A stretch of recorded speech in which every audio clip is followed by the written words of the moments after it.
It is BBC Radio Newcastle. It's the sound of the North East. Thanks so much for being with us.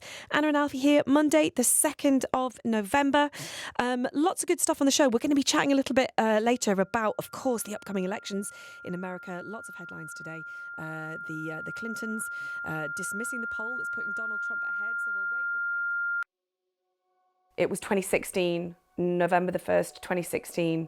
And it had progressively been getting worse and worse and worse and worse. And I'd been all encompassed with thoughts and thoughts and thoughts. And I felt suicidal. So it was when I had these suicidal feelings, and they were very, very real feelings, that I had gone crazy and that the only way out was that. That was when I had to get help. When I moved to the BBC about 10 years ago, I did an interview in OCD Week, and I started talking to my producers, and I had to tell them, I said, look, I've got to tell you that I have this.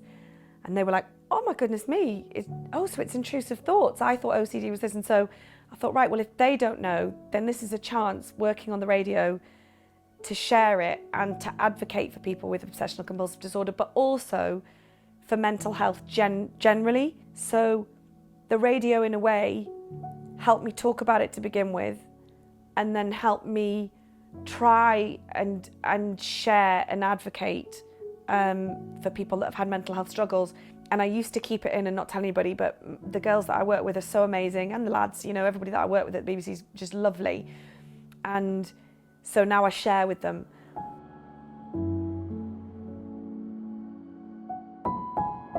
It is basically when a person has an obsession, and it might be a thought, it might be, you know, to keep something tidy in some way. In fact, there are loads of different themes to obsessional compulsive disorder. And then they do some kind of compulsion or ritual to get rid of it. And I remember it starting off as kind of like magical thinking when I was very, very young, so probably about 7 or 8 years old. So I'd be like, right, if I say the Lord's Prayer 3 times, if I jump in and out of bed 3 times, then everything will be all right. I thought if I did certain things and certain rituals that I would keep people alive, and I didn't want anything bad to happen to anybody. And that's how it started when I was very, very little, so many, many, many years ago. So I woke up, actually it was the Sunday, was November the 1st, I think was the Sunday. And then I had to go and interview the head of the ambulance service, ironically. So I walked along Newburn, and I walked all around Newburn. And I just remember thinking that I'd done lots of stories about people in the river and people jumping into the Tyne and people taking their own lives. And I was walking alongside it, and I was thinking, I think I could do this. A really big part of my story, because everybody's got their story, and a big part of my story is when I found my little dog, Hope. So that week was pretty horrendous, obviously. I was driving home late because I'd been talking to this girl and being kind to her and sharing my mental health story, and I went into this bakery.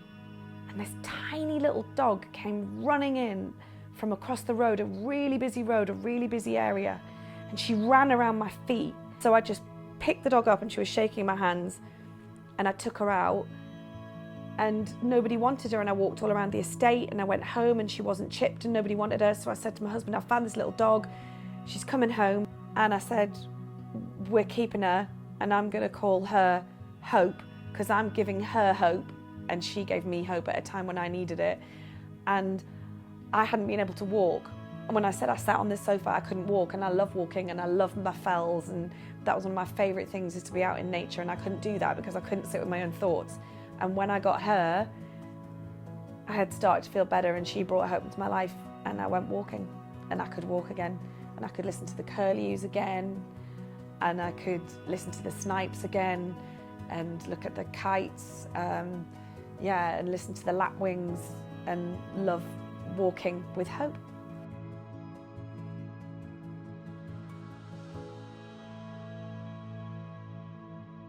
You can get better. You really can get better. You will probably have OCD for the rest of your life. My husband tells that to me, and it's true. I will have OCD and I will probably have obsessional thoughts, but you learn to accept them, and you learn that you have less reaction to them. You know, the more you're exposed to them, the less reaction you have, and this acceptance and kindness to yourself, and it doesn't mean anything about you as a person.